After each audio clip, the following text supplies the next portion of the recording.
హైదరాబాద్కి నడి ఒడ్డున ఉన్న దత్తాత్రేయ ఆలయం. ఈ ఆలయం మెహందీపట్నంకు దగ్గరగా సీతారాం బాగ్లోని ఆసిఫ్ నగర్లో ఉంటుంది. ఈ ఆలయం స్వయంభూగా వెలిసిన దత్తాత్రేయ ఆలయం. ఈ ఆలయం కొండపైన ఉంటుంది. ఇక్కడ దేవుడు గుట్టపైన ఉంటాడు. మనం గాన్గపూర్ వెళ్ళలేని పరిస్థితిలో ఈ ఆలయానికి మనం వెళ్ళవచ్చు. ఈ ఆలయానికి 215 మెట్లు ఉంటాయి. మనం ఏదైనా కోరినప్పుడు నెరవేరినప్పుడు ఈ మెట్లకు పసుపు కుంకుమతో పూజ చేస్తారు.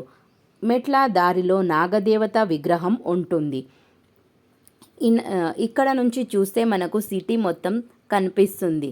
మెట్ల దారిలో ఇంకొంచెం ముందున వెళ్తే మనకు నాగదేవత విగ్రహం ఆలయం ఉంటుంది. ఈ ఆలయం కన్స్ట్రక్షన్ చేస్తున్నారు. ఇక్కడ హనుమంతుడు, ఉదంబర వృక్షం కింద హనుమంతుని విగ్రహము, కృష్ణుని విగ్రహము, శివలింగం ఉంటుంది. ఇక్కడ ఉదంబర వృక్షానికి కోరిన కోరికలు నెరవేరడానికి ముడుపులు చెల్లించుకుంటారు.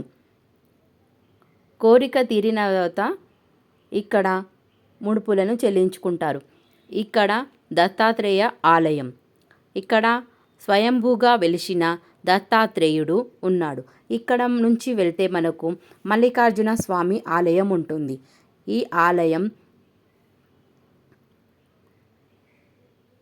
శివుని విగ్రహం, నంది విగ్రహం ఇక్కడ మనకు కనిపిస్తాయి. ఈ ఆలయం నుంచి చూస్తే మనకు చార్మినార్, సెక్రటేరియట్ కనిపిస్తుంటుంది. ఈ ఆలయం ఎంతో ప్రశాంతంగా ఉంటుంది. ఈ ఆలయం గుట్టపైన ఉంటుంది. ఇక్కడ చాలామంది సాధువులు తపస్సు చేశారు. ఈ గుట్టపై నుంచి చూస్తే సిటీ మొత్తం కనిపిస్తుంది.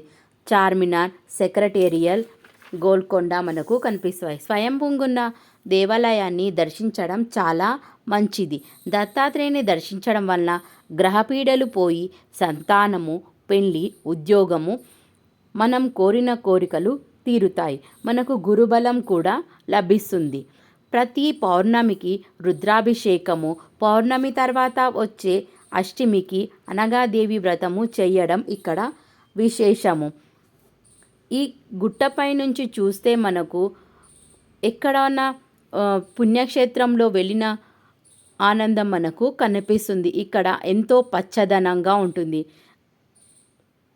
ఒకసారి చూడండి మీరు కూడా. ఈ గుట్టపైన కూర్చొని ధ్యానం కూడా చేసుకో